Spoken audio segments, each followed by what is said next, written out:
Crick talks സമയത്തിലേക്ക് എല്ലാവർക്കും സ്വാഗതം. IPL ഇപ്പൊ MS ധോണി ഒരു മത്സരം പോലും ഈ സീസണിൽ കളിച്ചിട്ടില്ല. ഒരു 10 മത്സരം പൂർത്തിയാക്കി ഒരു മത്സരം പോലും ധോണി കളിച്ചിട്ടില്ല. എന്താണ് യഥാർത്ഥത്തിൽ ധോണിക്ക് സംഭവിക്കുന്നത്?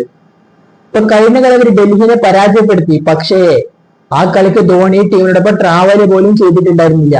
അപ്പോൾ ധോണിക്ക് എന്താണ് പ്രശ്നം? നമുക്കൊന്ന് വിശദമായിട്ട് ഇപ്പോ ക്രിക് ബസ് പറഞ്ഞ ലേഖനത്തിലേക്ക് ഒന്ന് പോകാം.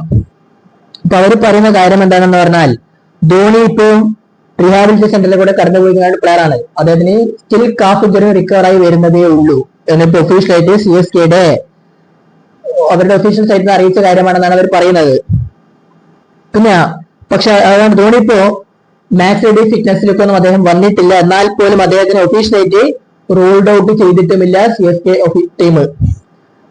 അപ്പൊ അങ്ങനെയാണെങ്കിൽ അദ്ദേഹം ഈ സീസണിൽ തന്നെ 1-2 മത്സരം കളിക്കാൻ സാധ്യതയുണ്ട്. അത് ഫൈനൽ സ്റ്റേജിലായിരിക്കും. അതായത് ടീമിന്റെ 12ാമത്തെയും 13ാമത്തെയും 14ാം മത്സരത്തെ കളിക്കാനാണ് സാധ്യത കൂടുതലാണ് ഇപ്പോ പറയുന്നത്. അതേപ്പോ സ്റ്റിൽ റിക്കവറിംഗിലാണ് കാഫ് ഇഞ്ചറിയിൽ നിന്ന്.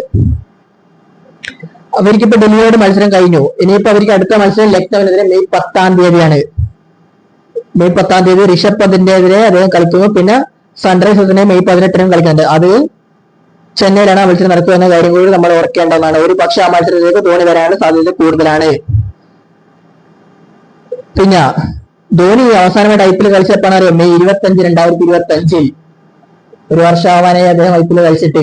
ചില 10 മത്സരത്തിൽ മിസ്സായിട്ടുണ്ട്. ഇപ്പൊ ചെന്നൈ 6ാം സ്ഥാനത്താണ് IPL നിൽക്കുന്നത്. ഇനിയിപ്പോ 4 മത്സരം കൂടി ബാക്കിയുണ്ട്. 4 മത്സരങ്ങളോ അല്ലെ 4 മത്സരം ജയിച്ചവർക്ക് സെമിയിലെത്താൻ പറ്റും. അവരിപ്പോഴും സെമി ഫൈനലില് ചേരാനുള്ള സാധ്യത കൂടുതലെന്നാണ് ഇപ്പോ പറയുന്നത്. ഏതായാലും ക്രിക്കറ്റ് ലോകത്തെ കൂടുതൽ വിശേഷങ്ങളുമായി നമ്മൾ വീണ്ടും എത്താം.